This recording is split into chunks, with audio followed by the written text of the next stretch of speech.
It looks like Rob is joining us right now. Great.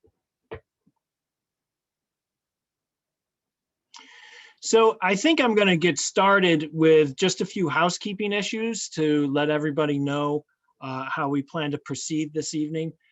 For those of you who have joined in the past few minutes, again, my name is Brian Slack. I am Principal Transportation Planner for the Ulster County Transportation Council, which is housed here in the Ulster County Planning Department in Kingston. And we are the project manager for this Ulster and Delaware Corridor Revitalization Study, which has been undertaken by the Ulster County Planning Department. I'm joined tonight by our project consultants, Tom Baird and Chris Hannett from Barton and LeJudas Engineering, and also by other UCTC staff. We have David Stoss here assisting us with the Zoom, and our director, Dennis Doyle. Just a few housekeeping issues. Participants will remain muted throughout the duration of the presentation this evening. We ask if you do have questions or comments regarding the content of the presentation or the document this evening, to please submit those questions using the chat function found at the bottom of your screen. We will then organize and address those questions at the conclusion of tonight's presentation. There will be no video or audio comment period due to the sheer number of people that we have registered for this meeting. In the event of technical difficulties, I know there are thunderstorms in the region tonight, and we have had power outages during virtual public meetings in the past. I'd like to again point out that the entire PowerPoint is on the UCTC website. The public is welcome to submit comments to me in writing through May 21st on this document. All public comments submitted will be included in an appendix to the final plan, and we will try to address any specific questions or concerns, if not tonight, through writing or through a follow-up in the final document that will be published near the prior to summer of 2021.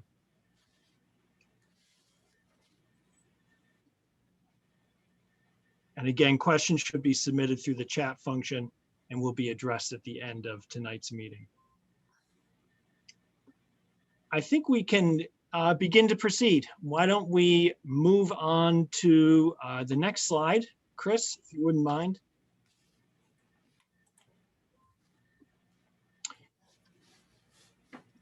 This UND study has been progressing over the course of the past, I think about roughly 6 months.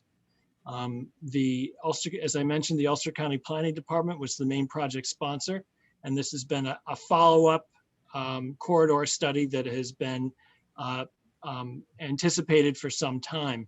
We formed a project advisory committee to assist us in the development of this document. The members of that project advisory committee, I believe all of them are with us this evening.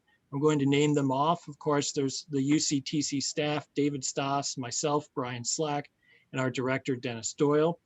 From the New York State Department of Environmental Conservation out of the New Paltz office, we have Mr. Bill Rudge, who is the Natural Resources Supervisor for Region 3. From the Catskill Mountain Keeper, we had the assistance of Dr. Kathy Nolan.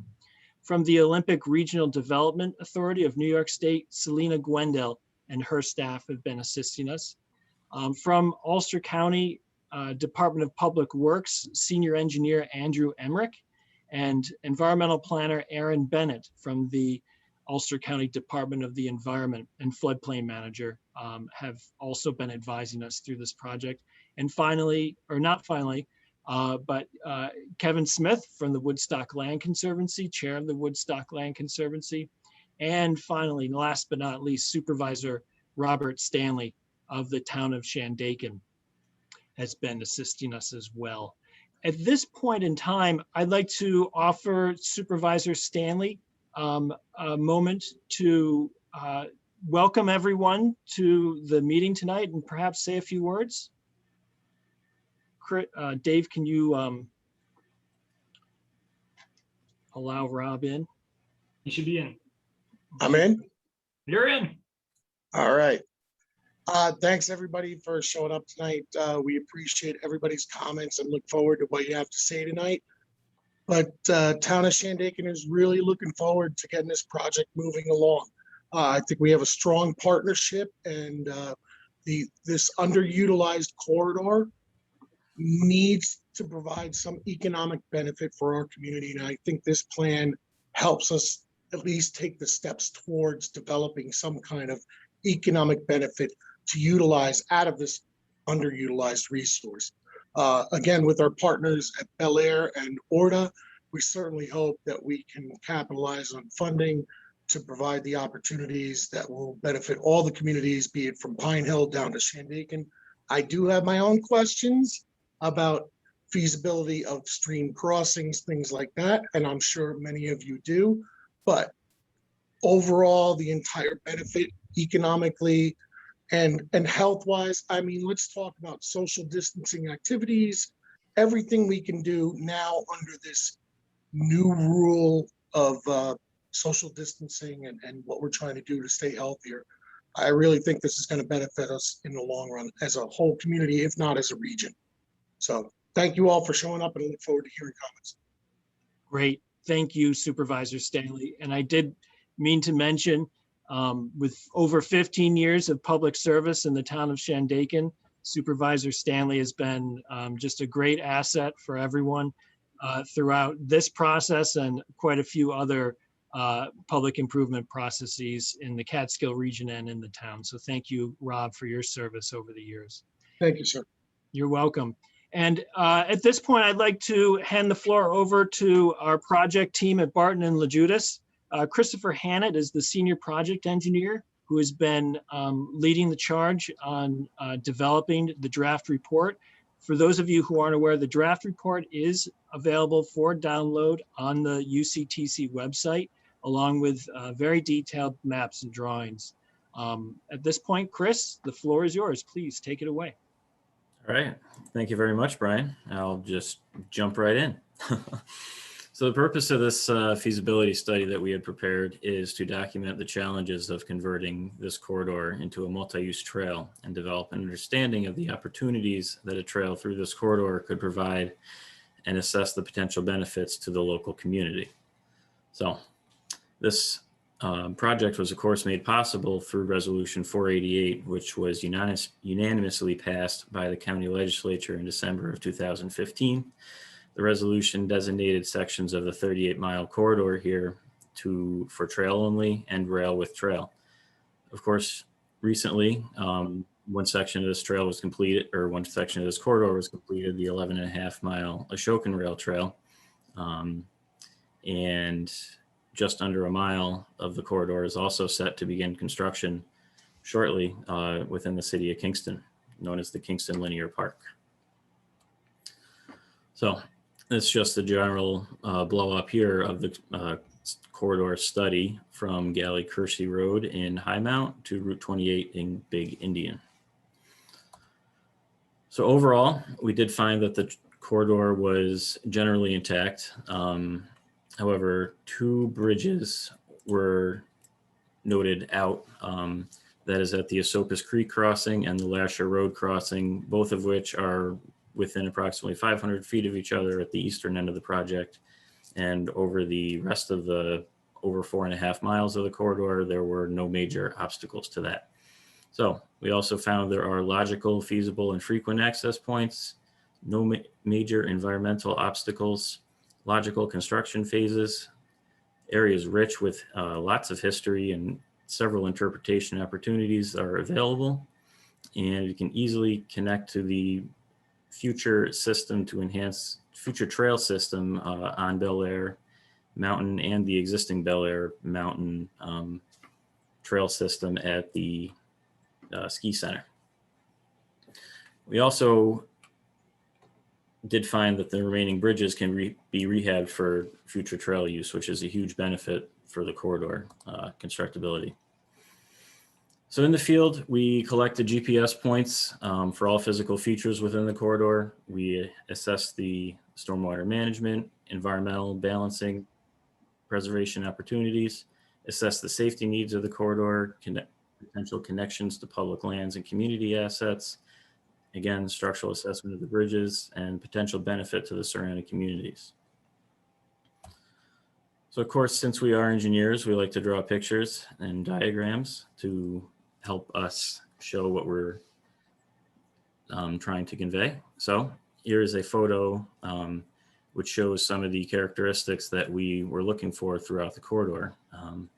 Starting with the ballast, we assess the width and composition of the ballast, how much room there is to build the trail on the existing embankments for the railroad, how many trees may need to be removed to obtain the necessary clear width for the trail to provide adequate safety, and what the side slope characteristics are on either side of the trail to assess the drainage. So we did find that some of the corridor is very narrow and very constricted through heavy tree growth, the lack of maintenance out there. So as with most public multi-use and pedestrian bicycle trails, our designs are set to a widely accepted set of guidelines, in this case set by AASHTO. These 4 images show what some of those accepted guidelines would look like for trails. 12-foot trail with 5-foot shoulders if we can't provide any if we don't need any fencing, if we don't have as much width, we can provide fencing to increase the safety for trail users. So for this corridor, we came up with a predominant section for the trail. This is shown here. We recommend a 10-foot trail width based on the narrowness of the majority of the corridor. And you will also see a lot of areas where there's a steep drop off on the left side here, which will need safety fencing. And then where the mountainside comes down on the other, we would have a drainage swell for that. I do have a photo of the corridor section here. This is from just west of the Bellear Beach, or just east, excuse me, of the Bellear Beach day use area, which shows a generally clear section, but you can see a shallow ditch there just at the bottom of the mountain coming down, and then another steep drop off on the other. And this actually highlights the steep drop off and slope a lot better on that left side there, and some of the unmaintained ditch on the right side. So this is a prime example of where we would need safety fencing if a trail was to be constructed here. We did note a few washouts within the corridor, nothing major that would prohibit the construction of a trail. We do have the opportunity with this project to reduce the potential impact of stormwater both on site and downstream of the project as well. And these are a couple of pictures here of some of the washouts, and on the lower right one you can see just how great the washout was compared to a pipe and a gentleman standing in the background. These are a couple examples of the culvert pipes found within the trail. You can see they range from pretty good condition in the upper left to very poor condition in the bottom right. Most of the culverts should be replaced in the corridor with a more durable and long-lasting materials such as high-density plastics. There were also stone culverts in the corridor. The majority of the large stone culverts were found to be in good condition, with the exception of the culvert that carries the Alton Creek, also the Bellear snowmaking pond, same thing. And that is on the double horseshoe curve. And you can see that's the photo in the bottom right. That has fully collapsed and created a sinkhole above in the railroad embankment that would require repair. So we do recommend that culvert is replaced with a box culvert. We also assessed the environmental characteristics of the corridor. We performed wetland and stream delineations to New York State Department of Environmental Conservation and U.S. Army Corps standards. We assessed for threatened and endangered species. And we also initiated consultation with the State Historic Preservation Office as well. This map here just shows a couple wetlands, federal wetlands down in Big Indian, and the trail corridor does not impact those wetlands there. However, up at High Mount, there is one wetland that we did find that meets Army Corps standards, and that was found in the drainage ditch between Route 28 and the railroad corridor. That's shown in green here on the map.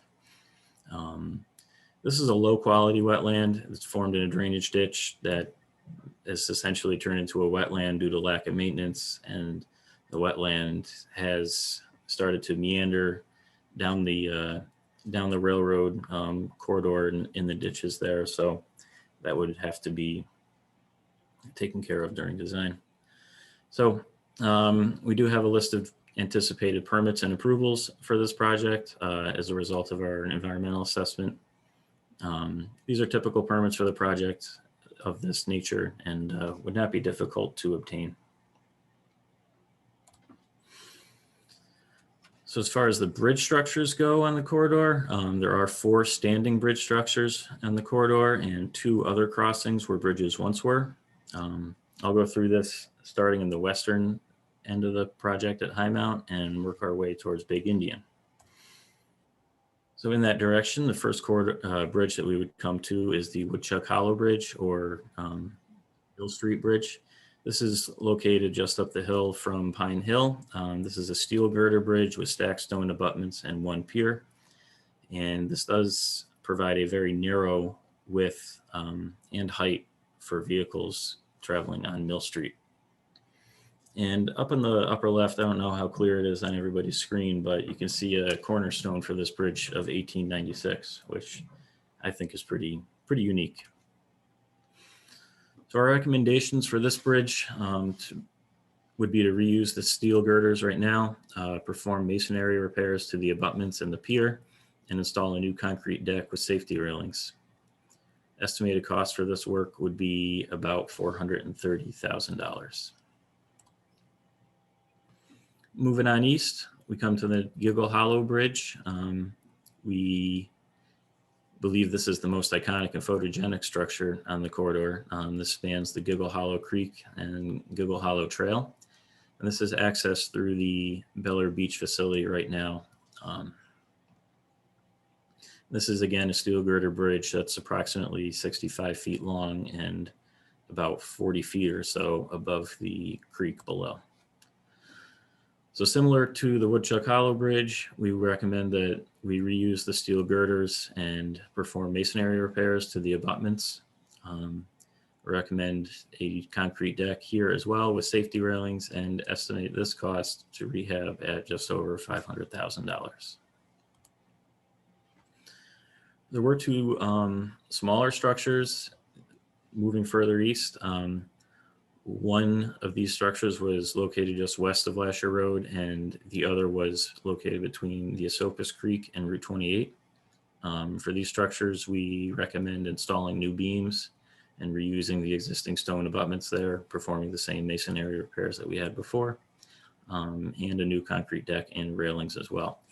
And these were fairly unique in the fact that they did not seem to cross a stream or roadway at all. They appear, and we did get a tip that these may have been cattle passes in the past when the railroad was built. So I thought that was just a fairly unique aspect of these smaller bridges as well.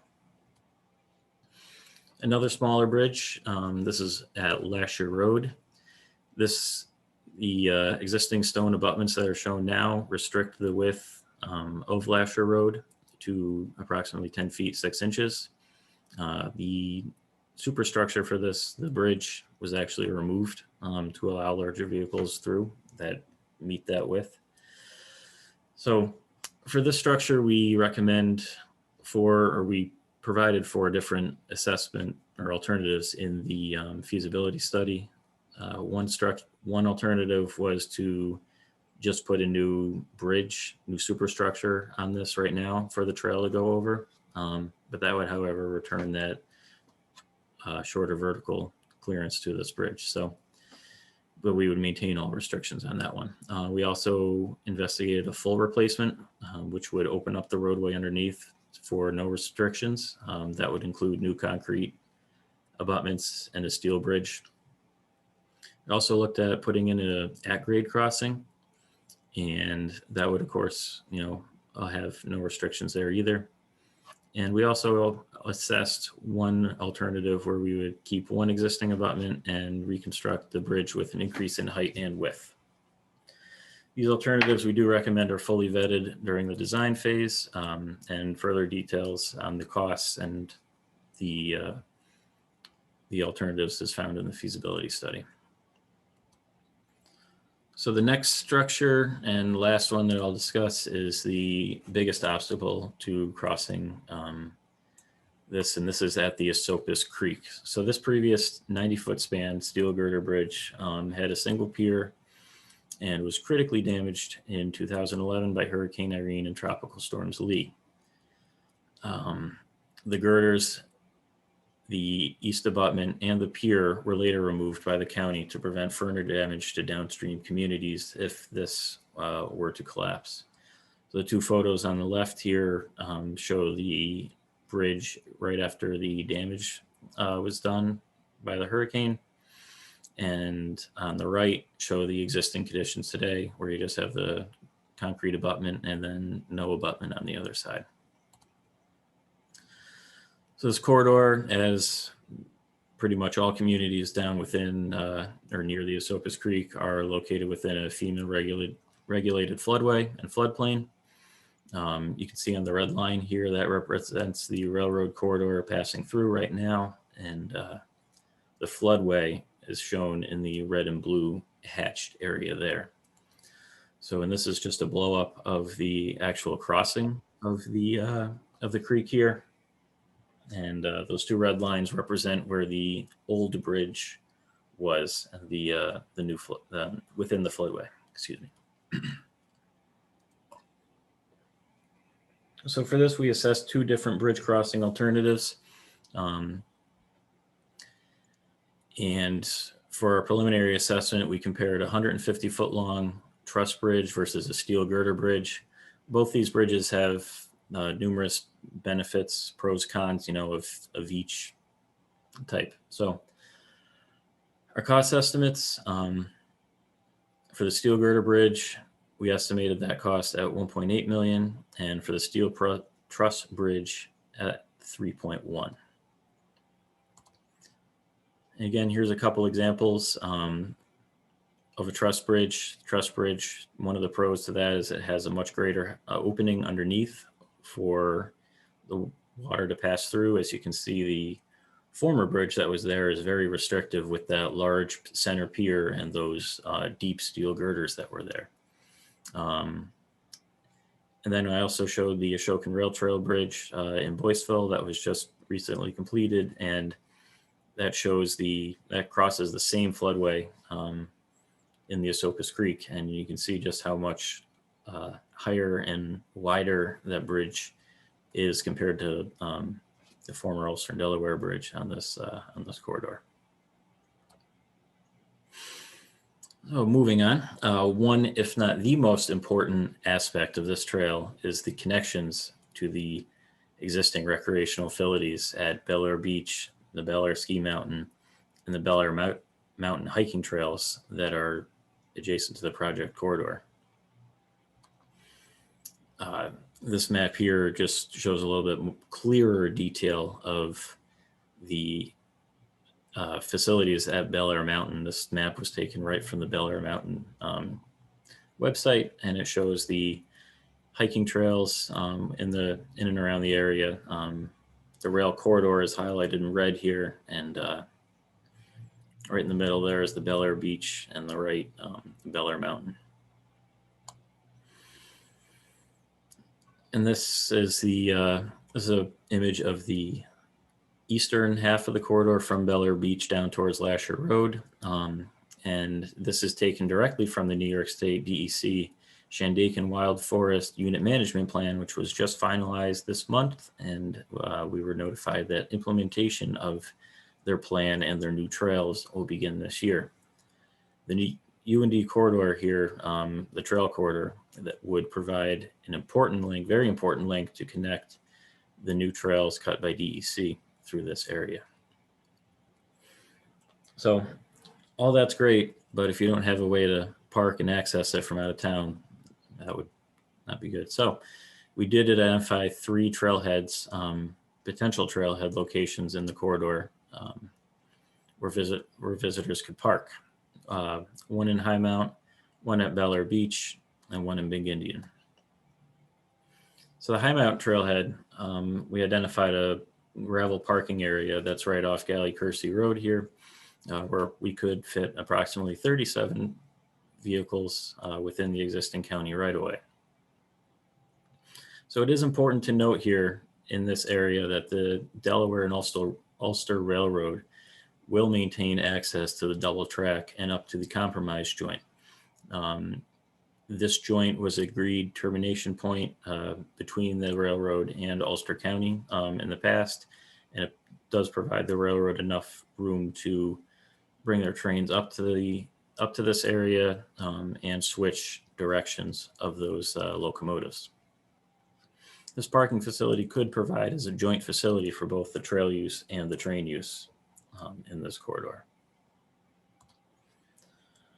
So moving down to the next trailhead at Bel Air Beach, we have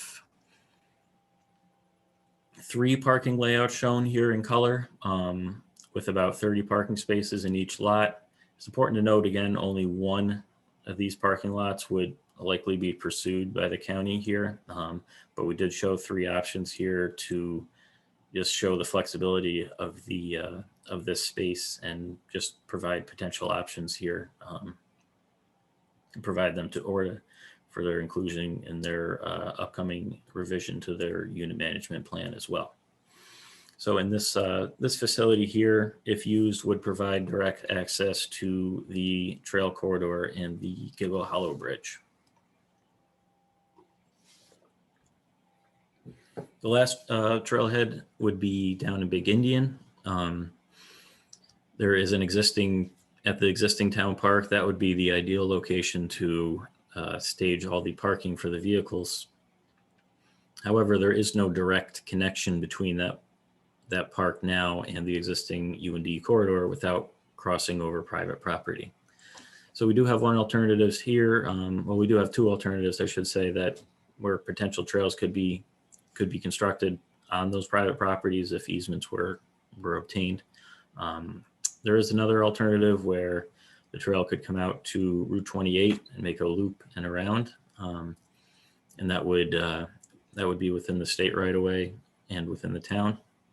There's another alternative where we could fit approximately 10 parking for 10 vehicles down off of County Route 47 here, right at the end of the U&D corridor. So with this should be further discussed, of course, if this is to design. So how much will all of this cost? Well, I laid it out here. The total project costs we have estimated at about $10.3 million, and that would be from High Mount to Big Indian. It is important to note here that approximately 30% of these costs are in just the bridge construction alone. So, and that's for a trail. So 30% of this cost is for bridges for trail use only. The corridor does also, could also logically be split into 3 different sections as well, ranging in $3 to $4 million per each segment, from High Mount to Bel Air Beach, from Bel Air Beach to Lasher Road, and Lasher Road to Big Indian. Overall, we believe this trail will offer an enormous enormous benefit to the town of Shandaken, Hamlet of Pine Hill, all recreational users throughout the Catskill Mountain, local restaurants and shops, the county tax base, and it'll provide an enormous health benefit to everybody.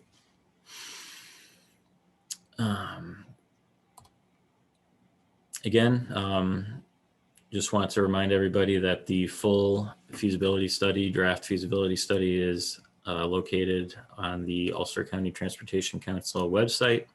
That link to that feasibility study, that page, is here. And as Brian mentioned before, there is also this presentation in PDF format is there as well.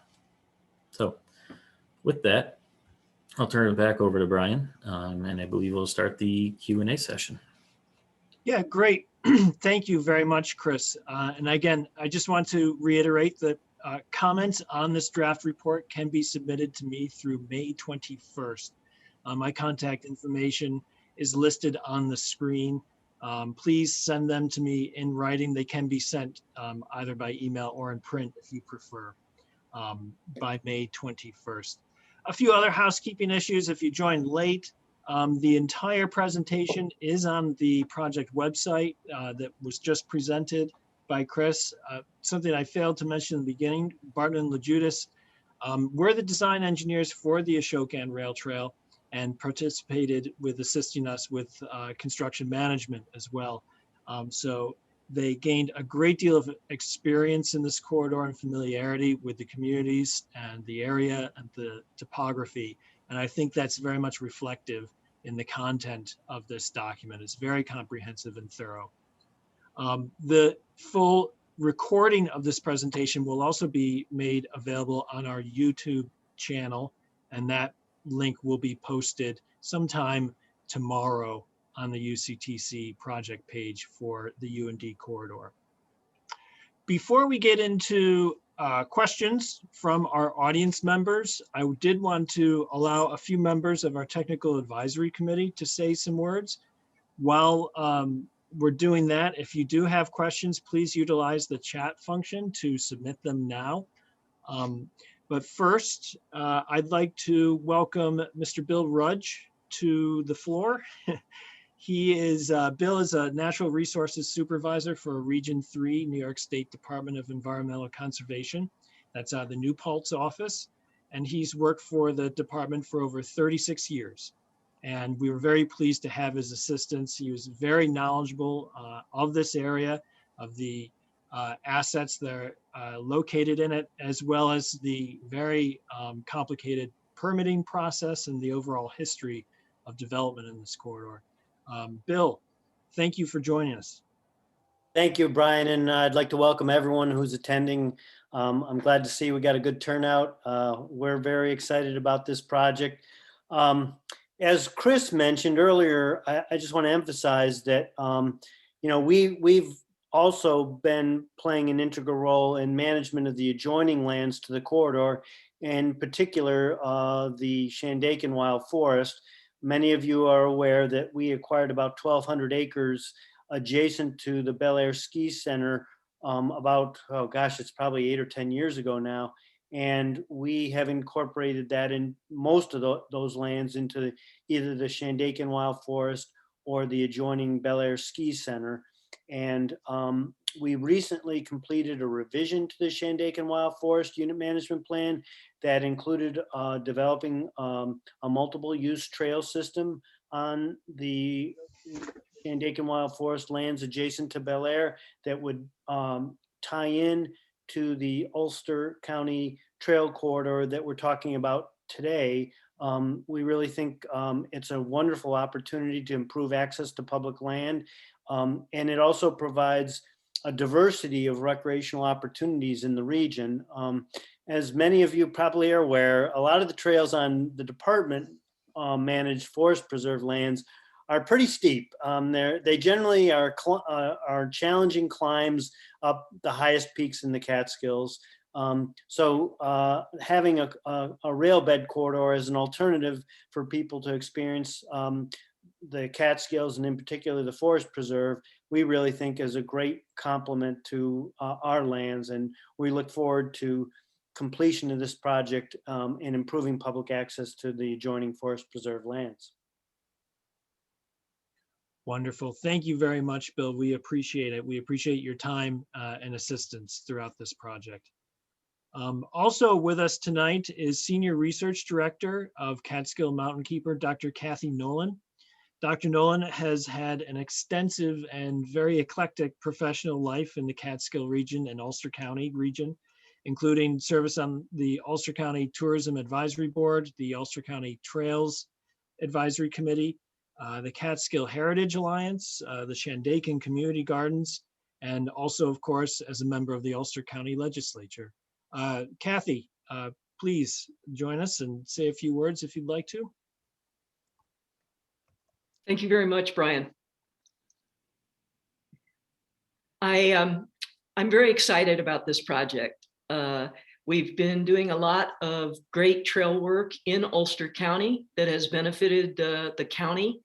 This project is in Shandaken, and the western part of Ulster County out here has not yet had the benefit that other parts of the county are seeing. So this project would bring to Pine Hill and to High Mount and Big Indian the same opportunities for economic development and for public health and just quality of life that we've seen with the Ashokan Rail Trail. The plan would be to have a trail that would be of a similar surface. And we know that last year in 2020, Ulster County didn't have as steep a fall in sales tax revenue as we'd expected. That's because people were able to come and use the Ashokan Rail Trail. Bel-Air Ski Mountain was created so that there could be economic opportunity in areas where a lot of the land is in public ownership, both New York State and New York City. So with 75% of the land set aside for recreation, this trail will give access for both the residents to enjoy and use and for people coming up. We really need the support of the DEC and ORDA to do this, and also calling on Ulster County to step up and make this trail a reality. This area of the county needs it more than any other area, actually, and this will be a tremendous asset for us. So thank you, everybody who's here tonight, and a special thanks to the study team. Did a fantastic job in a very short period of time. Thank you, Kathy. Much appreciated. Finally, tonight, before we start to get into some of your questions, and again, please submit questions or comments that you may have through the chat function. We have Kevin Smith. Kevin is the board chair for the Woodstock Land Conservancy. He is also the present acting chair of the Ulster County Trails Advisory Committee. He's also on the Tourism Advisory Board, and overall a man of many hats and talents and pastimes. If you go to public meetings in Ulster County, chances are you've brushed shoulders with Kevin at one point or another. We're very pleased to have Kevin's assistance as well. Kevin, are you with us tonight? The floor is yours. Thank you, Brian. Yeah, thank you. I really appreciate the opportunity to speak. Mostly, I want to direct people, if Dave could throw the link to the Ulster County State of the Trails report that the Ulster County Trails Advisory Committee completed at the early part of this year. It's now posted on the planning or on the Transportation Council, I can't remember which, one of the two web pages. And it's a snapshot of what the transformation that's happened in the trail system in Ulster County, what we call the shared use trails, which are largely rail trails. They're wide, they're flat, they're accessible to nearly all kinds of users. And we wanted to take a snapshot of how far Ulster County has come in creating a seamless connected network, moving through some of our most spectacular natural resource areas, recreation areas, as well as through our most important towns and communities, including the city of Kingston. Dave, are you able to throw up a slide or two there? There we go. So this report is available, as I said, on the Planning Department website. It was compiled with great assistance from National Park Service Rivers, Trails, and Conservation Assistance Program, especially Carl Beard, who's auditing the call tonight. And just a couple of, if you move through the slides, Dave, just in the last couple of years, we've added 20 plus trail miles, including, as Kathy referenced and Brian, the Ashokan Rail Trail, which has seen about 275,000 users and counting just since opening in very late in 2019. But as well, Ulster County is now home to a key section of the 750-mile Empire State Rail Trail that spans from New York to the border with Canada in Plattsburgh, as well as in Albany spanning from Albany to Buffalo. And it comes across the walkway over the Hudson and comes through Highland and New Paltz and up to Kingston, out to Kingston Point down in the roundout, and then up and over the Kingston-Rhinecliff Bridge over to Dutchess County on its way to Albany. So what do we know? What are we learning? We're learning. Next slide, Dave. Ulster County's derived $10+ million in spending by rail trail users in 2019 alone. So this is not including the surge that we had last year with the pandemic, which I'll get to in a second. But we now are learning a lot about what kinds of direct and economic and indirect economic benefits we get from these trails. And next slide, Dave. And as Kathy mentioned, the health benefits of the trails are really, really large. So we're looking forward to this trail because it provides such a unique connectivity opportunity between these recreational areas and the hamlet of Pine Hill, and then the Bel Air Ski Center run by Orta. We think there's a real opportunity here to improve the health of both our residents and our visitors in key ways. Next slide, Dave. And here we see during the pandemic, the surge in trail use that we got all over Ulster County. And fortunately, because these are shared use trails, they were able to remain open because people could be out on them. They were accessible for a wide range of users, and they were able to social distance on them. So we got got double benefits from them in 2020. So we're really excited about the potential of this project. And really looking forward to bring these benefits to Western Ulster County. And I have to say, Delaware County as well, since it's right on the border. And I know a lot of people in Delaware County are really looking forward to this as well. Thank you so much. Thank you, Kevin, and thank you for sharing this great resource. David did, if you look in the chat box, the audience can see a direct link to the full PDF document, and there are hard copies available in the planning department and at other locations for those of you who might be interested in getting your hands on a few hard copies. Before we finally get into Q&A, I want to put our director, Dennis Doyle, on the spot. Dennis is here tonight. And Dennis, maybe if you could wrap us up as we transition into some of the Q&A. You are muted.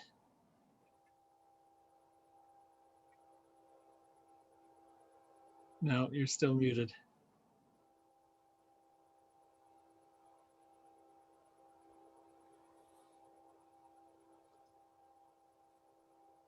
All right. Yeah, I had to wait for David to unmute me. So I just want to thank the project team, the consultants, and also the members of the advisory committee. This has been an amazing effort over a very short period of time.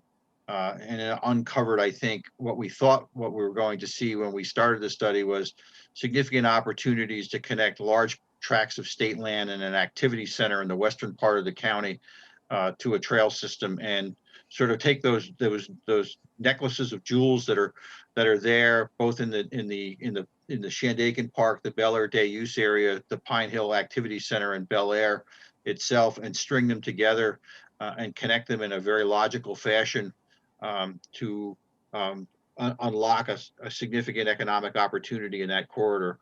I would also say that one of the things that we were concerned about when we did this was looking at how we can do this in segments and phases, if there was a significant cost involved in terms of some of the stream crossings. And the consultants essentially broke this down into areas that we can certainly think of bite-sized pieces that we can use that have logical beginnings and termini, so that we can move this forward in a phased approach if necessary.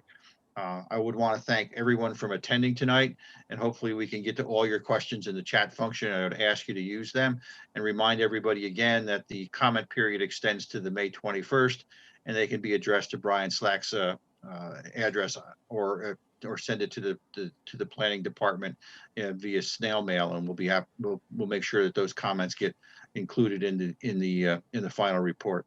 So thank you all for attending, and thank you to all of the team that participated. Thanks, Dennis. One of the questions that came up that I have for you, Dennis, is regarding the project boundaries. This was a project that was essentially submitted to the Transportation Council by the Planning Department. And can you speak a little bit to the boundaries that were specifically chosen here between Big Indian and High Mount, and why they were specifically selected for this study? Sure. I saw that question in the chat, and one of the things that we were looking at is that enormous potential for the amount of resources that were in a short period, in a short length of the corridor. And when we looked at those, we said we think we have a park, we have a well-used day use area, we have significant amount of state lands that are available, and then we also looked at the connections to Pine Hill as an activity center and to Bel Air itself. And all of those sort of gravitated towards looking at this end of the corridor rather than to move into the Phoenicia area. The other thing that we looked at when we looked at Phoenicia, and we have looked at Phoenicia, is we have an active railroad corridor south or east of Phoenicia in terms of the bikes that are down there, the rail trail bikes that are down, the rail bikes that are down there, excuse me. And we didn't want to disturb that operation. And then west of Phoenicia, as you move west of Phoenicia, there's substantial portions of the corridor that are no longer available to us. They've literally been lost through floods and changes in the stream channels. And so that was one of the other reasons that we looked at this area. We have a fairly intact corridor, which the consultants found in this area as well. So putting them all together, we did take a look and say, well, where should we start? And when we looked at that, we said the best place to start would be on the western end of the corridor and move east. And so that's why we chose this area. Thank you. That's a comprehensive response. Thank you. Similar to that, we have received a few comments about why not extend rail service, if possible, through this same section of the corridor. And it's important to note that was mentioned at the beginning of the presentation that the project moved forward based on the policy established by the Ulster County Legislature in 2015 under Resolution 488, which very clearly and strictly stipulates that this section be used for trail purposes only, at least to the compromise joint, which is located on one of the maps that was shown in the presentation, essentially by the entrance to Bel Air.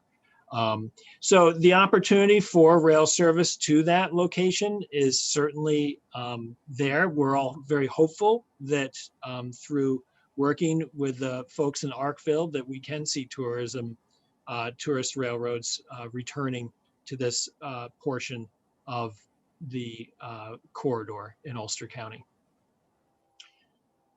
Another question is, I see part of the study acknowledgement of the historic significance is missing. That's an interesting point. It was one also raised by our technical advisory committee in great detail. There is such a rich diversity of historic resources in such a small area, as Dennis alluded to. You could write several books on the history of this corridor. Obviously, that wouldn't be useful to put into a feasibility study. So where we could best reference existing historical documents and references, we tried to do that in the study so that it would act as a repository or a compendium to those historic resources, acknowledging the significance of the industry, of rail transportation, and other elements within historical elements within the corridor. So please review the document. If you have other resources that you feel should be mentioned, or even if there are specific assets that may not have been documented, we would like to hear about that. What was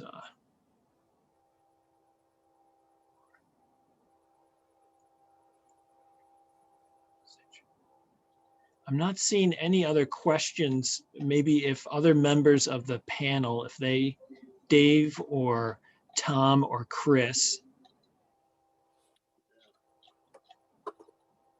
Yeah, Brian, we had a few more questions coming in to the chat box. I think made it over to me. Let's see here. One question was, will the trail be paved? No, it's first of all, again, this is a feasibility study. It's a proof of concept plan, essentially. If the trail were to be constructed. These are our recommendations. We don't have resources identified for construction at this time.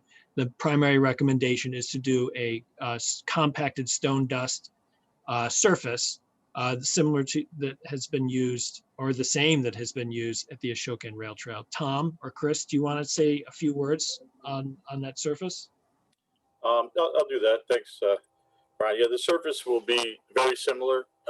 What we anticipate to use on this, if it goes forward, is very similar to Ashokan, just a slight change to it, minor modification in the gradation of the stone, but essentially would operate the same way. It's been very durable, and we'd expect to use it the same way here. Just important to note too, that it's in the DEP watershed, so we would most likely have to use stone for this project to gain their approval. That's true, Chris. So that's what we ran into on Ashokan, so yes. Great. Another question was on the length of the trail. Length would Study be, area is just over 5 miles. but it would definitely depend on the segments that were built for that too. If we can't get the Esopus Creek Bridge built, it would be slightly shorter.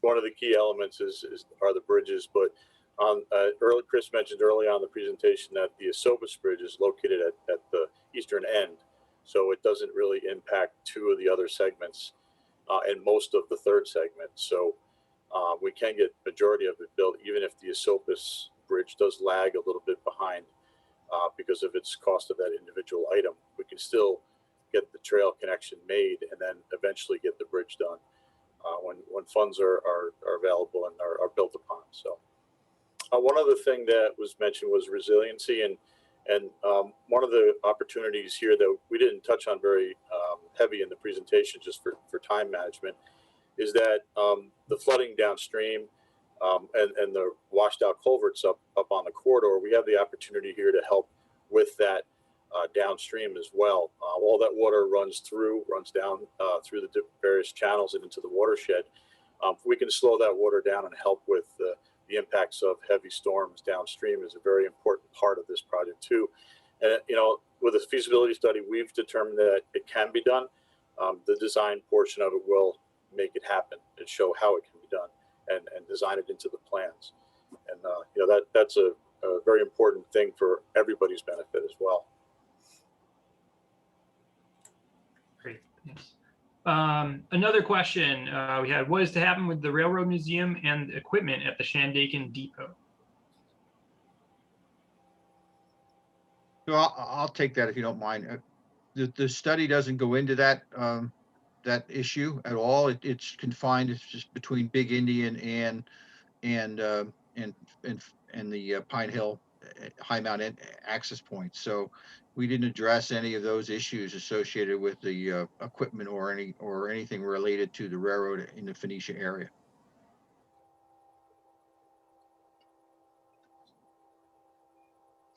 Okay, another question is: have you considered access through the property private currently, just south of the bridge adjacent to Peekamoose Restaurant? Used to be a hotel and currently has power lines on it.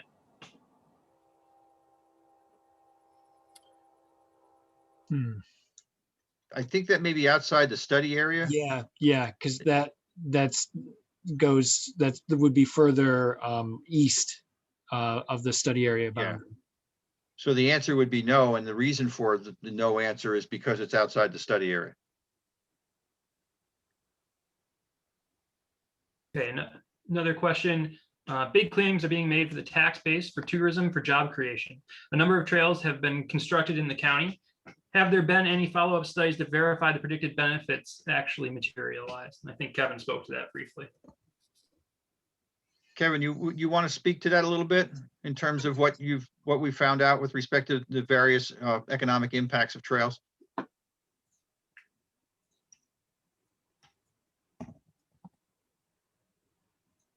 Dave, could you unmute him? Thank you. There we go. Yeah, if Dave could throw those slides back up there, I think, I think Kathy spoke to this as well. Last year in 2020, we saw, really, really large numbers, and I think it it accounted in some significant portion for a lot of the economic activity that Ulster County enjoyed, contrasted with some other areas. And in general, you see the first point here, trails boost the local economy, and you see kind of three categories of users, and these are using formulas that are developed over a long period of time by the National Park Service and others, and used in many areas around the country. And the fourth category that's not really mentioned here after overnight users is multiple night users. And what's really starting to happen with Ulster County is we're because of this shared use trail network and having multiple very high quality destinations for people to go, people are coming and they're spending multiple days here. And so that overnight visitor figure is multiplied by however many days they stay. And we are starting to have the kind of destination rail trail network here, shared use trail network that is quite significant. And with the Empire State Trail now online as of the end of 2020, we expect that number is only going to grow very significantly. Does that answer that question? Well, thanks, Kevin. I think that gives us a good sense. The other thing I would say is that it's right to question these types of things because we don't really have good measurements for uses of trails. So one of the things that the Transportation Council did, and one of the things that we did when we started the Ashokan Rail Trail, is we started to put trail counters out. So you're now trying to measure the usage of these trails, and then from those uses you can estimate the visitor use, you can estimate the economic impact. So we're not sort of doing one-day counts anymore. We're actually doing everyday counts on some of these trails to make sure that we get a better handle on what the usage is. And I would also add that one of the things, it's not just about the economy, it's also about the health benefits. And Kevin briefly touched on that in his discussion before. And I would just want to reiterate that, is that the return on this investment with respect to the health of the community is significant as well. Great. Sorry, I'm bringing up another question here, just trying to get them as they're coming in as well. Let's see here. Can you please elaborate more on the maintenance of wetlands at High Mount? Thanks. Chris, Tom? Is that the, yeah, the one wetland of ruling Route 28. Yeah, it's a monoculture, Phragmites, invasive species type drainage area that's expanded. We'll avoid it as much as possible, but it's not something that's got a lot of species in it, and it's just roadside ditch that's formed into a wetland. So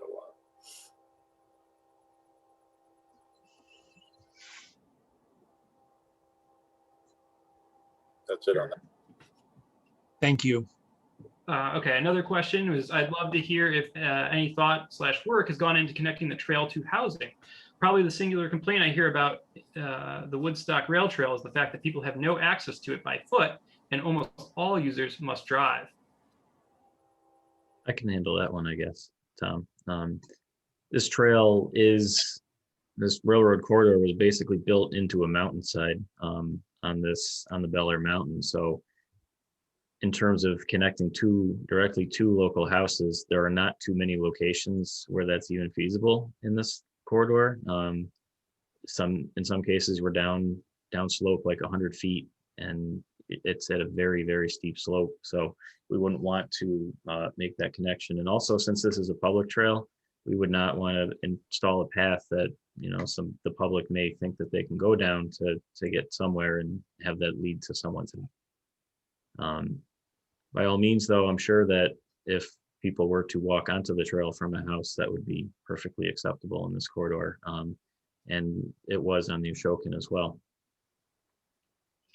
It is also important to note the proximity to the Orta complex at Bel Air and Bel Air Beach, to the extent that people will potentially, if this is constructed, be able to travel and utilize both the recreational trail as well as the facilities at the Bel Air Mountain. And so there's some potential for economic multipliers to an extent, and multiple uses and cross visits.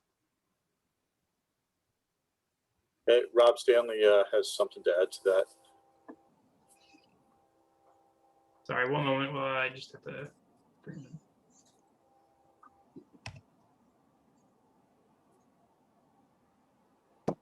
Okay.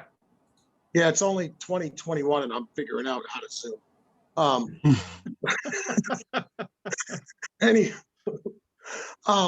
I will say that it's accessible. I mean, from the communities of Pine Hill, Yeah. and from what you have of a residential district in Big Indian, it is foot accessible from homes within those communities. I mean, the rail trail goes right above and behind Main Street here on Pine Hill. So there is foot accessibility for somebody that lives residentially within the area. You're just going to have to do it through a main access point. I mean, there's obviously not going to be private access points, yeah, unless they do it themselves and they want it. I mean, I don't think we're going to police. You can't have a trail coming through the poison ivy to the rail trail. That's. I just think it's going to be beneficial for all our communities along the way. Pine Hill, Big Indian is going to be accessible directly from the communities. And then the biggest asset is the tie-in with Bel Air. And knowing that we're going to be able to tie Bel Air Beach with the Bel Air Ski Center, and hopefully with the future of the mountain biking expansion and cross-country skiing as well, which I think could be beneficial for our area when we have those low-lying snows that come into the valley. This will be wide open for cross-country skiing. So there's a benefit that maybe you're not seeing on the Ashokan Rail Trail because you don't get as much snow. So I just want to add that to the conversation. Thank you. Here, there was a follow-up question relating to the housing, and that was asking if the trail is too close to some houses. Well, I think, if I may, there are some houses that are close to the trail, and we'll work with the landowners when we move into the design process to make sure that we can protect their interests and their concerns as it relates to the use of the trail. And we've shown a really good way to do that in terms of the very few houses that were involved in the Ashokan Rail Trail. But I can tell you that we work with entire communities, including a mobile home community, et cetera. We built the Hudson Valley Rail Trail in terms of landscaping, fencing, the things that you would normally do to make sure that the adjoining landowners' quality of life is maintained, even though there's a trail that goes by them. We'll work with every landowner to do that and make sure that we take their concerns into consideration as we do the design work. Another question is, what are the thoughts on how hard it will be to raise the $10 million? Who do we have in fundraising tonight? Well, I mean, I can speak to the federal aid component of it just briefly. There is federal aid available for these types of projects. There aren't any present calls, but there's something called the Transportation Alternatives Program, which has funded significant trail corridors throughout Ulster County. Throughout Ulster County. The match is 80% federal, 20% local share is required for the TAP program. And you would need a project sponsor. That project sponsor would very likely be the County of Ulster if they were to apply and be successful. A corridor study of this nature would be very beneficial toward progressing a successful application. But I don't think we would want to just look at the Transportation Alternatives Program as a potential funding source for this project. I think we would really look to our partners at ORDA and the Department of Environmental Conservation to see what resources, I think at the state level, we could leverage because of the very significant benefit that this corridor would have in terms of access to their lands and their resources. And as Chris mentioned in his presentation, this corridor plan that we've completed here will also be referenced as part of ORDA's management plan going forward. So Can you if add I to may- that? Yeah, please. yeah, if I may, Brian, I think one of Kevin's slides talks about the investments that the county that have been made in trails over the last couple of years, and the extension of trail facilities, and these types of projects tend to be a smattering of different types of funds. But what I would say is this: there's a greater recognition, and it's, I think, increasing all the time, that investments or trails are good for a community in a lot of different ways, both in an economic way and in a health way. And also in many instances, not so much for this trail, but in other instances, in connecting the community together, becoming part of the transportation system, not just a recreation facility as well. And when you begin to start to think about what the leaps that the government has made and the leaps that the nonprofits have made in terms of these investments, you get a sense that this type of investment is doable. I point you to the Hudson Valley Rail Trail that the county did. We're currently looking at a project in Midtown that's probably going to go to construction in May. We have a Kingston Rail Trail that's probably going to go to construction in September.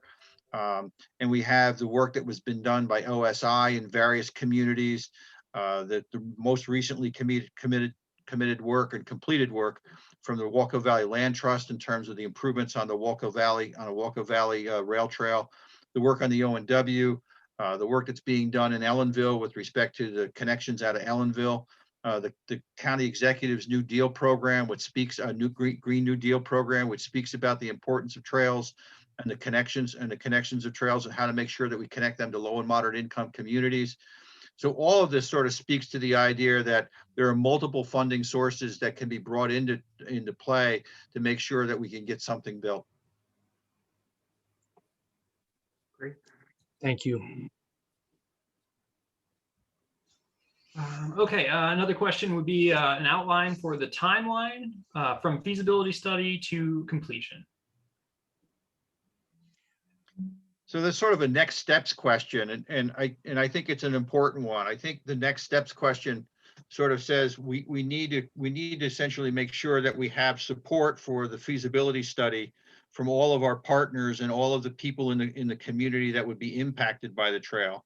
And once we do that, then the next step is to start to have the discussion with respect to funding sources, and that's a wide-ranging discussion. To give you a sense, assuming that we get funded, you're probably looking at a 3-year time frame to do the design work, to get the environmental work through, to go out for the bids, and to begin the construction and complete. And that's about what it takes on a federal aid project. And I would think that this is challenging enough, particularly with some of the work that we have to do on the major bridges, that's what you're looking at from a time frame. Some of those other things could be opened up sooner. I would say that in order for us to use the corridor for a trail, it will take an action of the Ulster County Legislature to remove the rail from this corridor. Their resolution of policy that requires a second action by the legislature if we propose to tear up trail. But we are looking at, I think, a concerted effort to not stop at the feasibility study, given what we found, and to move forward with respect to implementation. Great. I think Herb Litz is actually in attendance this evening. I think he had some comments regarding the funding opportunities potentially. Yes, can you hear me? Yes. Oh, Go I'm ahead, Herb. unmuted. That's great. Well, we are going through a process. The county is getting like $34 million over the next couple of years, and we're looking for ways to spend that wisely. So this may be a wise investment. The fact that 30% of this project is bridge cost. We should have bought the Tappan Zee bridge panels for $1 each. This would have been an excellent place to use them. But we have a very unique opportunity. Within the next few weeks, the contractor that is doing the toll booth elimination project for the Thruway Authority is about to remove the Woodbury Toll Plaza pedestrian bridge, which is a contact structure.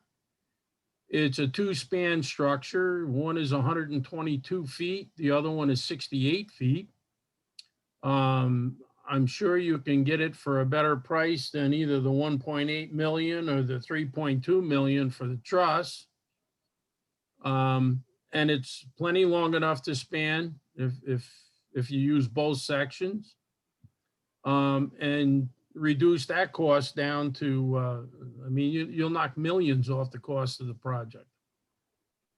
Herb And it will fit into the Green New Deal because we're recycling a bridge. Recycling, yeah. Yes, is it Servodone? Is Servodone's section? yes. Servodone is the contractor. And those of you who don't know, Servodone was the trail contractor for the Ashokan Rail Trail that we worked with for the duration of the construction. So definitely going to consider that. We'll talk more tomorrow. And if you need me to contact him or anything to save a couple of $1 million here, I will do that myself. Oh. Mute me, please. Thank you, legislator. Appreciate it. Great, thanks.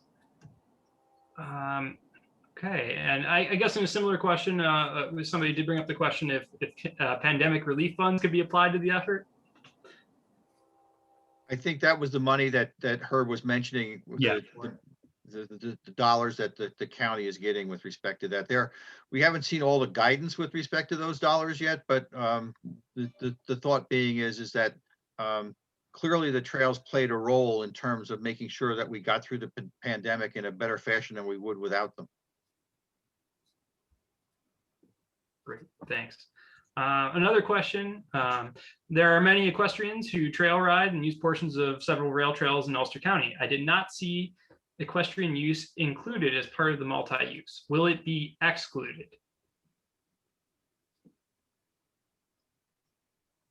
From our perspective, we don't believe that that's the case. We weren't looking at using a trail that could be that it would be excluded, that the use would be excluded. Okay. I think Supervisor Stanley wanted to talk about some of the pandemic monies. I'm just going to ask him to unmute here in a second. Sorry. Wait, should be on.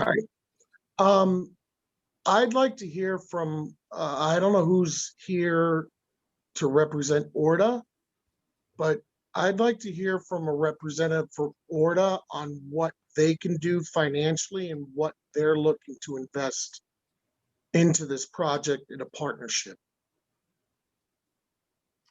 Selena was signed up. I don't think she is prepared to answer that question tonight, Robert. But Okay. we do have a representative from ORDA. I don't think she's actually with us tonight looking through the, she did sign up, but she must have had a. Either Selena or Bruce. I'm on my phone, so I don't have the availability to look through the list. Yeah, so I will let you know that it's my understanding, and I was just alerted to this late yesterday, that apparently ORDA has received a $100 million capital fund release, whether it's COVID response monies, whatever, for capital funds. And apparently $3 million is only allocated to Bel Air, which a number of people at Bel Air are up in arms about, because rightfully there's $97 million going to the other two mountains. So the question is, when we have a section that ties two of their assets, being Bel Air Beach and the ski center, together to make a county economic driver better, I'd like to know if they're willing to go to battle and maybe get half the money. I mean, 1.5 out of the 97 million you got left doesn't sound like a lot to me, but these are things that go a long way for our communities and our county and our region. So that's why I really wanted to hear from ORDA.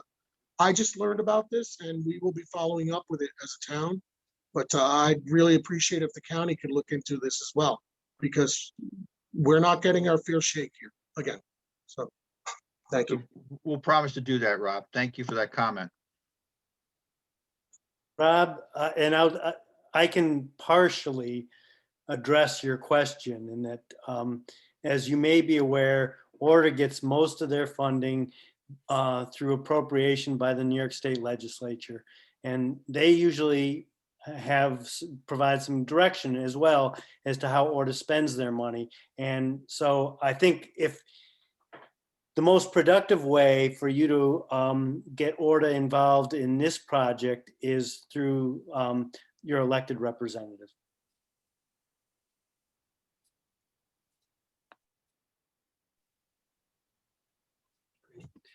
I guess moving on to another question. One of the items in the draft plan is the extensive work that would need to be done to allow construction access. How big will that impact be? It's a great question for Chris or Tom. I can take that. The access challenges are not too great. The trail could be built as is with no improvements. However, that could provide result in additional cost because of access challenges. So, sections of the Ashokan were built that were 3 miles long that had only access at the two end sections, and that was it. So there's no point on this corridor that is restricted by that much distance by the current access locations now. So our report did include additional potential locations where the contractors could choose to use that to access the corridor. And if those areas are improved, that could help to reduce some of their costs on their end. And Chris, my understanding is that you actually spoke to some of the owners of those lands as well. Yes.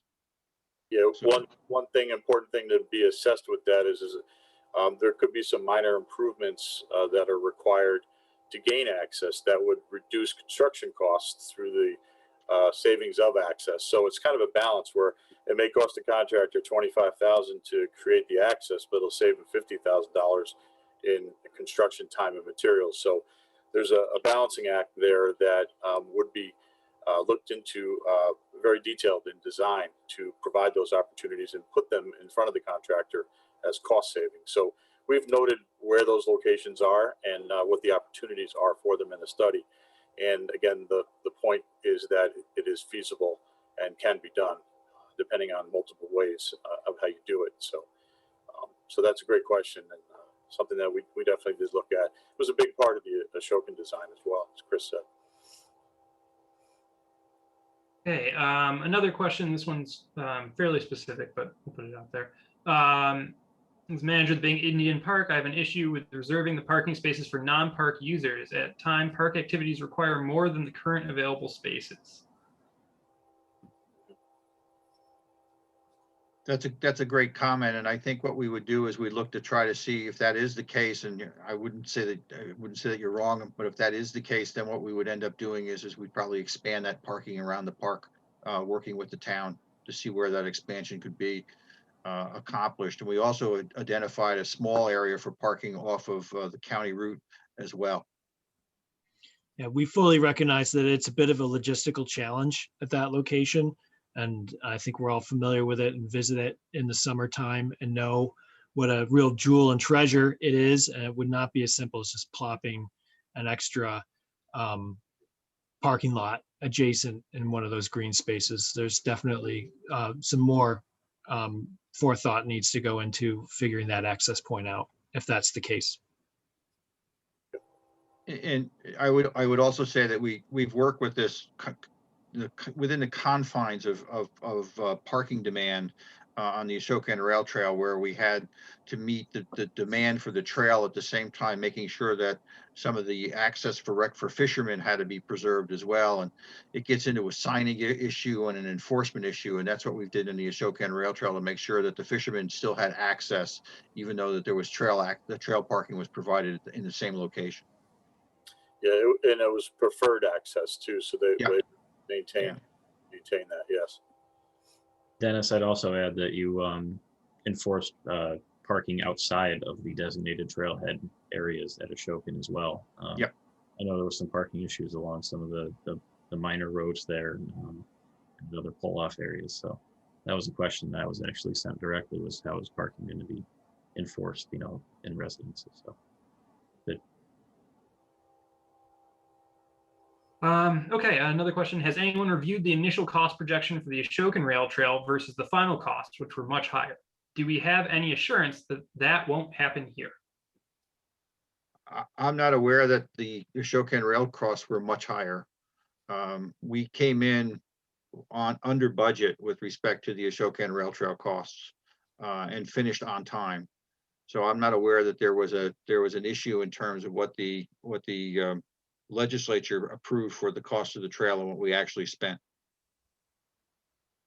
Great. Sorry, we're getting a little delayed here on some of the responses with the follow-ups. The question about the Peak Moose restaurant, there's a follow-up with that. It's directly adjacent to the rails and west of the Lasher Road Bridge. And it's just a concern of whether or not that was within the study area. I think that's a different restaurant. Yeah, if what I would say is if you could send that to us with a location, we would attempt to address it in the final report and as part of a comment. That would be helpful, I think. Particularly, if it's tough to do on a Zoom call. We don't know the exact location. But if David, do you have the original question for that? Yeah, let me go back up here. Sorry. I think I do know the answer to that. It is that restaurant that's right at Lasher Road there. Right, with the pull-off. Yeah. Yeah. So if you, That's what I thought too, that I just want to make sure. yeah. So I'm struggling to find the original question here. If I get to it. While you're doing that, one thing on the budget, the budget estimates for this trail were based on the actual bid prices from the Ashokan Rail Trail. For similar materials and operations, they've been and then slightly increased because of the latest current cost of construction materials as well. So there may be some adjustments if prices go down, hopefully, and that the materials are very similar. Okay, I did find the original question. It was considering, have you considered access through the property that's private currently, just south of the bridge adjacent to the restaurant? So Lasher Bridge, I guess, used to be a hotel and currently has power lines on it. I believe I know the property that they're speaking of, and there is a property off Lasher Road that we mentioned in the feasibility study. The name of the property owner is escaping me, but it's a vacant property there, and we did have discussions with them about potentially using it at least for access during construction, and then potentially as a maybe trailhead or temporary trailhead as well, if the Esopus Creek Bridge was not constructed through that property there. We did have good discussion with them, and that information is in the study, and it could be pursued further down the road during design if it makes it to that. Go ahead, Tom. Yeah, it was looked at as an option. We did pursue that information with them. Yep. Not being at the direct end of the project, was one of the reasons we didn't choose that as one of the three primary trailheads for the corridor. But depending on what's actually constructed, it could be. Another question asking about a follow-up on the rail bikes southeast of Phoenicia. They thought the area was to be rail and trail, not rail bike exclusive. Is that incorrect? I believe that's correct. It was rail with trail. The difficulty with the rail bike situation is the proximity to the creek and the floodplain. And as we move south or east from that, we have a fairly large washout that even the rail bikes haven't gone down. The county did do a request to bid that for a fix. It came in significantly over the budget, so we haven't pursued it any further.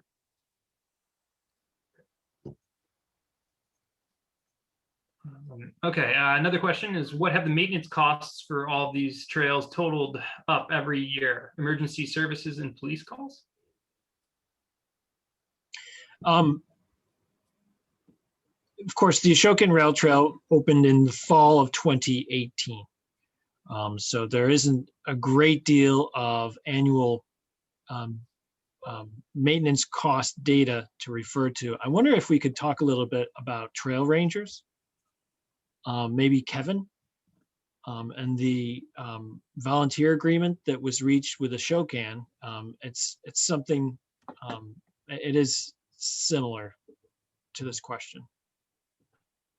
Yeah, through a really good partnership with the New York, New Jersey Trail Conference, Ulster County, New York City DEP, and the Woodstock Land Conservancy, my organization, we have a Ashokan Trail Stewards program.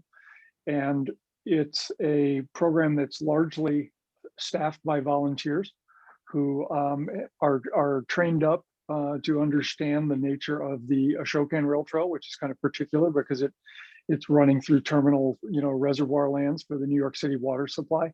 And they're out there at different times of the day, during the week, during the year.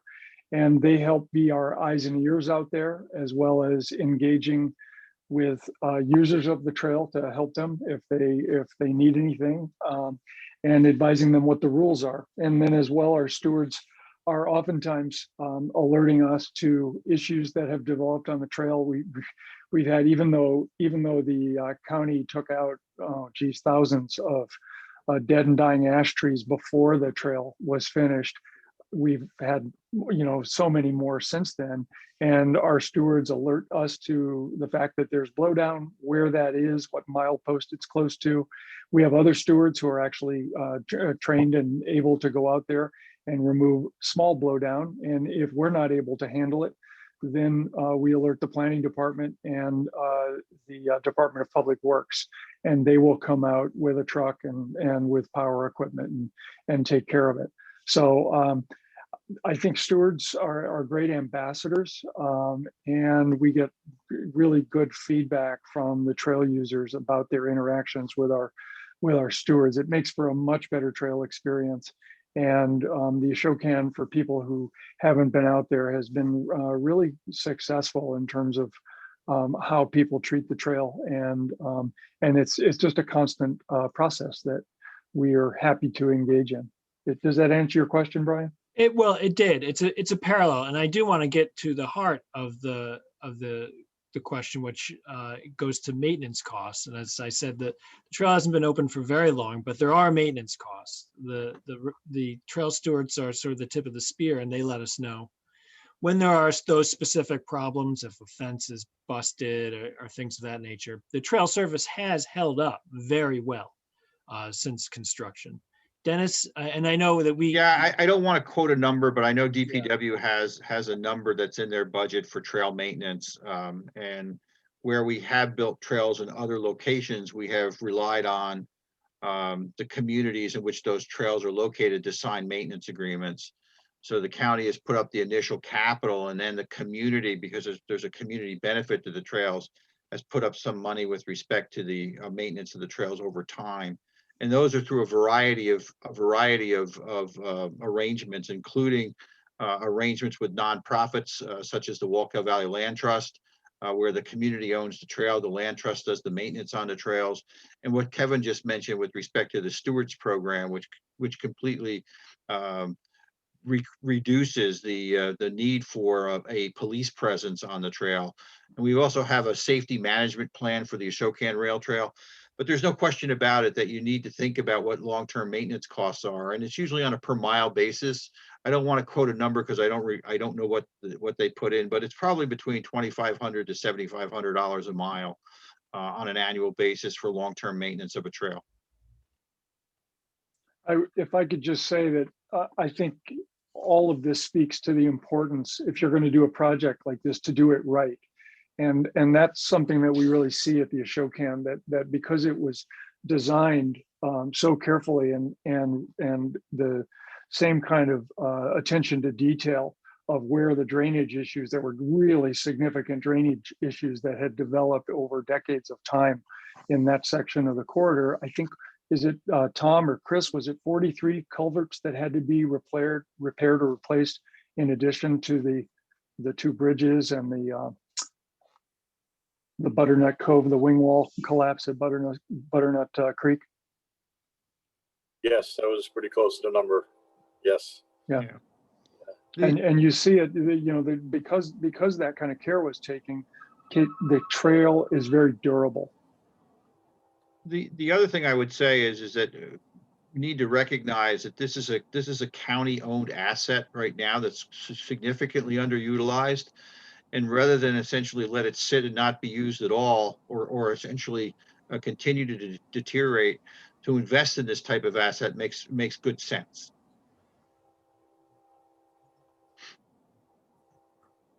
We do have Andrew Emmerich on the line as well. He might have some further insights to that.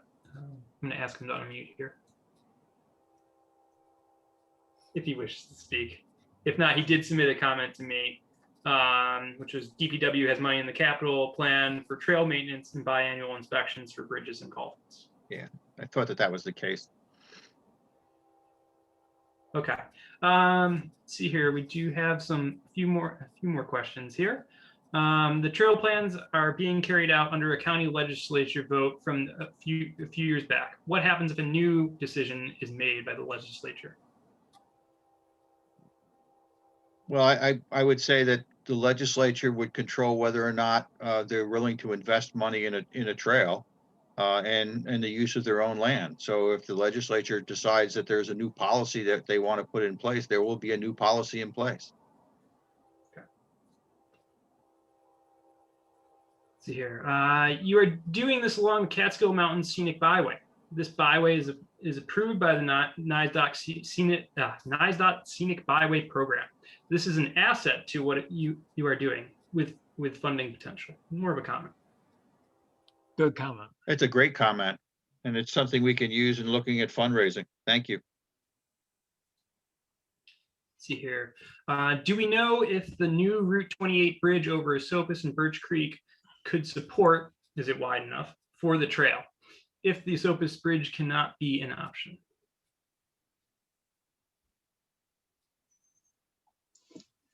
I don't know.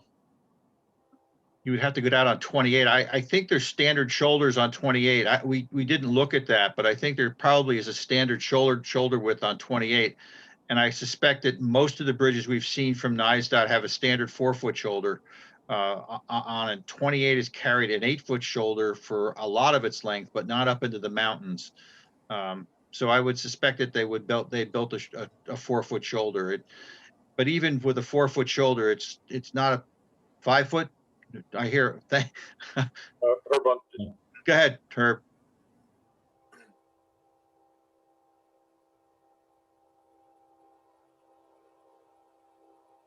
Dave, can you unmute Herb? Yeah, sure. I'm asking him. There he goes. There you go. The new bridge over 28A will be built to accommodate a shared use path. Okay. And the Ulster County Transportation Council just passed a resolution about an extension from that project up to maybe the middle school for a shared use path. So that enhances the connectability. And that's on Tiora. But I believe the question is for the new bridge that was just constructed essentially by the Pikamoose on Birch Creek. Yeah. What the width there is of the shoulder. And we don't have that. I'm looking at the aerial and I don't think it is 2021, but I can't measure it. Yeah. I should know. My brother was a superintendent on for the contractor that built the Well, bridge. come on, Herb. Hey, sorry. I think it's 4 feet, but from what I'm seeing, it looks like 4 feet. Yeah, 4 feet. Yeah. That would not be enough. Which is, I mean, a 4-foot shoulder is better than no shoulder, but when you have traffic traveling at an average speed of 55 to 65 miles per hour, it's not a comfortable space to be. I think we all know that. Okay. But it is possible. I've seen people out there. we have a follow-up to the original housing question connection. They're hoping to hear about any coordination or planning between the trail design and pedestrian access from the Pine Hill, Big Indian residential areas. People living near the trails would like to access them without having to drive, and I'm hoping these access points will have some planning for foot access as well as the discussed car access. Chris, can you take that? Yeah, I think as Rob Stanley mentioned earlier, you know, there's very convenient access right off of Mill Street, Main Street, right at that Woodchuck Hollow Bridge that I spoke of earlier. I mean, that connects directly to Pine Hill, and I myself would envision that as the main access point for users in Pine Hill. I think if there were further potential connection points at other locations, I can't really see where they would be within Pine Hill, but you know, during the design phase, the county would definitely investigate those, I would imagine.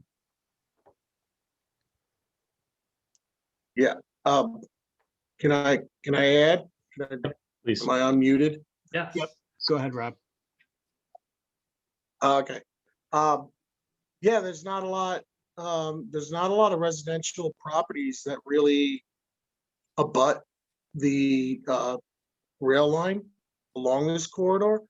And there's not a lot, even if they are residential properties, the homes tend to be down or above the slope. Like it's not a readily accessible thing. They're not on the same plane with the rail bed. And where they are, again, I don't see where anybody's going to bust anybody's chops if they make their own footpath onto the rail bed. But there's going to be public access points. And the fact of the matter is that, again, living on Main Street, Pine Hill myself, I know we'll probably ride our bikes down Main Street and go to some access point. But it's just the convenience of that. I don't have to drive my car to go to the parking lot. I can do it. Guests of hotels and restaurants can do this, and I really think it's going to be a benefit for the corridor. The previous question, though, was about the width of the bridge in Big Indian. That specifically was made with 4-foot shoulders for bike traffic. That's why the guide rails are so high, to protect from somebody getting hit by a car and getting shoved off into the ravine. They had to lower it due to the Creekside Drive entrance on the one side, but that's basically what it was made for. It's made for bike traffic. They consider it a bicycle corridor and built it as such. And same thing will be going on with the Mount Tremper Bridge in Mount Tremper on 28 over the Esopus. So. Thank you, Supervisor. Dave, how are we on questions? It's 20 minutes to 8. Yeah, we are basically through all of the questions. There are a couple comments that I can read off. Sure. Before you do, I just want to reiterate that please submit comments in writing to my email address. It's bsla@co.ulster.ny.us. It's included on the website and on the presentation. And the deadline for comments is May 21st. All comments are accepted and will be included in the appendix.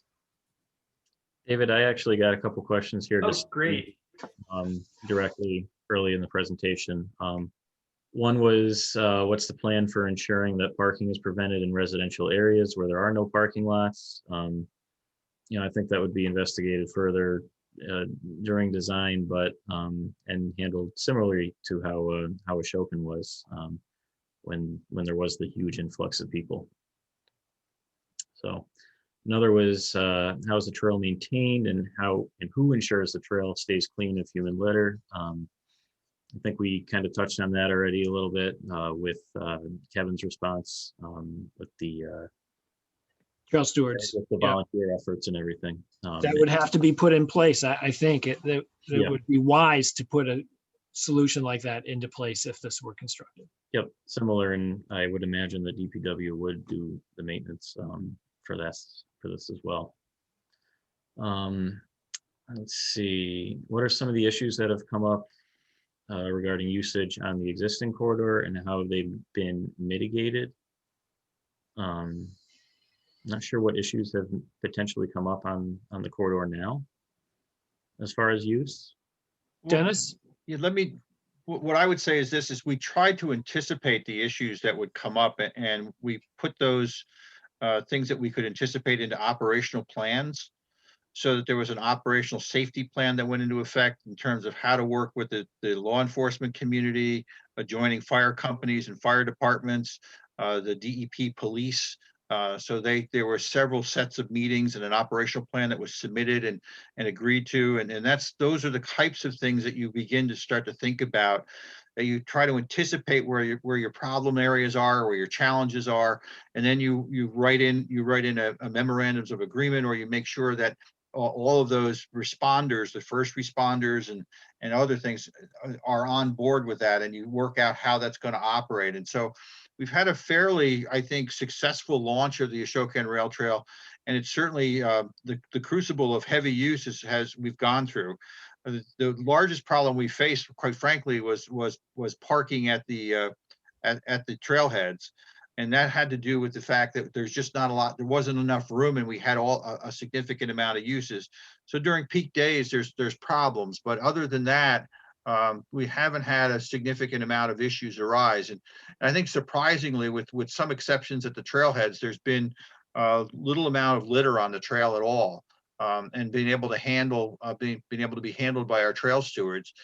And they're out there enforcing the rules on the trail and doing a great job. So I think a trail stewards program for this particular facility, working with the adjoining law enforcement and fire folks, can address a significant amount of challenges that would arise.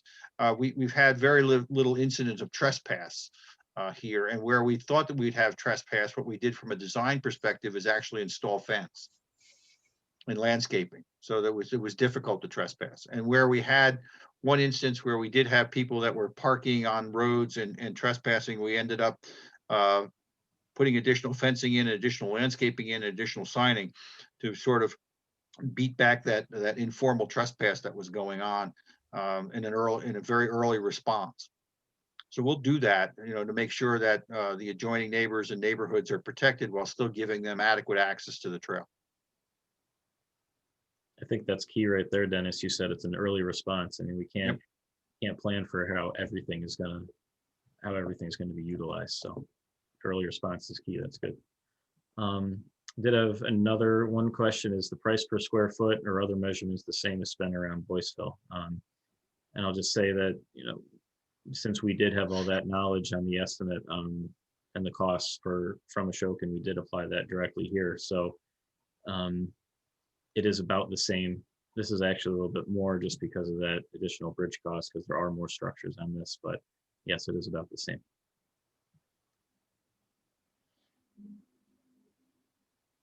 Okay, I did have another question come in.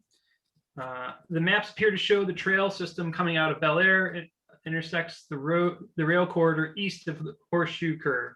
Has there been any consideration of allowing rail service by Ulster and Delaware Railroad to that trail point? It's one of the most spectacular remaining segments of the line, with room for rail and trail. No, the policy of the legislature is quite clear in that regard. I think it's important to note, and Chris, we actually had conversations with the Ulster and Delaware, the UND, in terms of where they wanted their endpoints, and they were comfortable with the endpoint that they currently have. Yes, that is correct.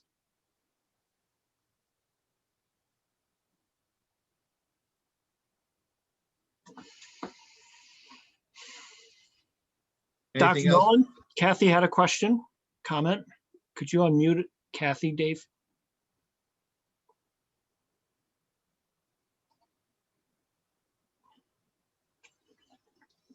There we go.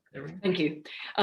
The trail actually would go through the horseshoe curve.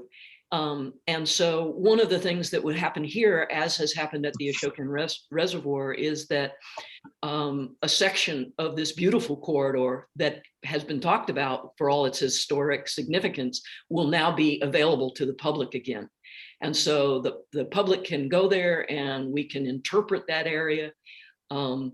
The difficulty, as I understand it, for the Delaware and Ulster Railroad to come down is that is very, very steep.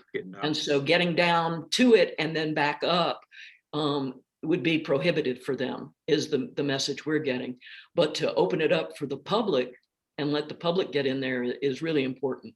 The other thing I would add about maintenance is that we have only begun to touch the tip of what the mountain biking community might be up in the Shandaken Wild Forest with that new unit management plan and the trail construction proposed for there. The entire area is ready to pop with being a national draw for mountain biking. And I expect some of that to be coming to this area in Pine Hill and Big Indian and up to Bel Air. And I'm hoping that that community maybe will be a part of the group that adopts this corridor. Thank you, Kathy. Anything else, Dave? I just have a couple of comments that had come in. I'm not sure if we want to do that through this. It's not necessarily Q&A, but just comments. Why don't you just read them, Dave? Yeah, sure. Okay, so here from Ryan Lennox, I think it would be more feasible to fill the center of the rails with crushed stone, leaving rails in place. Citing Shandaken Resolution number 51-14, while also creating a linear trail while train service isn't due for a set time period, with ultimate project being rail with a trail throughout the section with needed landscaping provided by the railroad that intends to use the section. This section of the corridor is the most scenic and historic, featuring the quote-unquote horseshoe curve. Most obstacles could be provided with grants from nonprofits and state grants, such as the grant given to the Delaware and Ulster Railroad to reach High Mount. Most of my suggestions won't alter many of the existing county plans. It would save needed funds and still retain the historic railroad dating back to 1870. Thank you for letting me express my suggestions. I hope we can all work together. Thank you.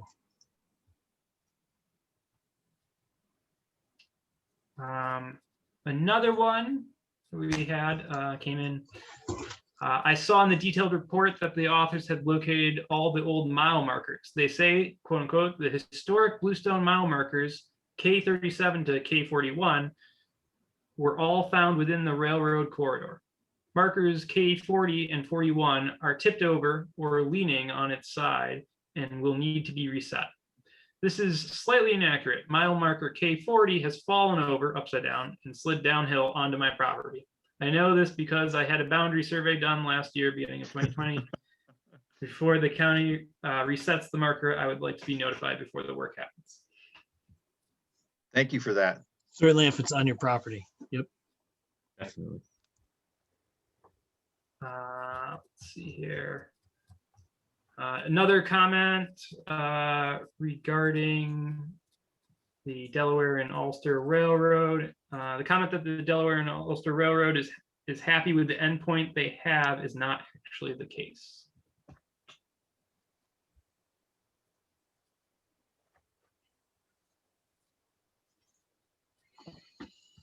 And that's all I have from the chat. All right.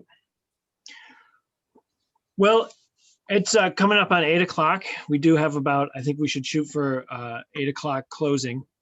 So if there are any final comments from members of the Technical Advisory Committee, any final questions, we can entertain them now.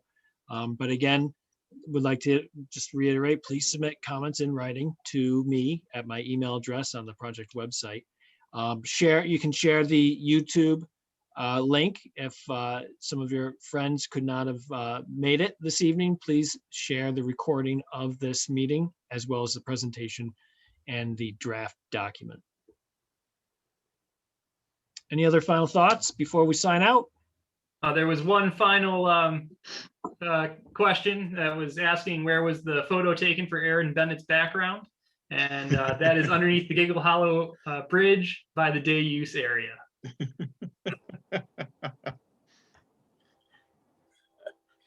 Well, thank you, everybody, for joining, and I want to thank again the consultant team and our TAC members, and look forward to any comments that we receive and finishing the project up on time and then moving forward to implementation.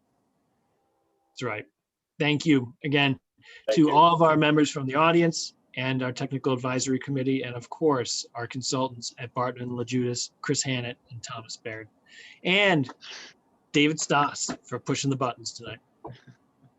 Thanks, everyone. Enjoy your evening. Thank you, everybody. Yep. Have a good night. Take care.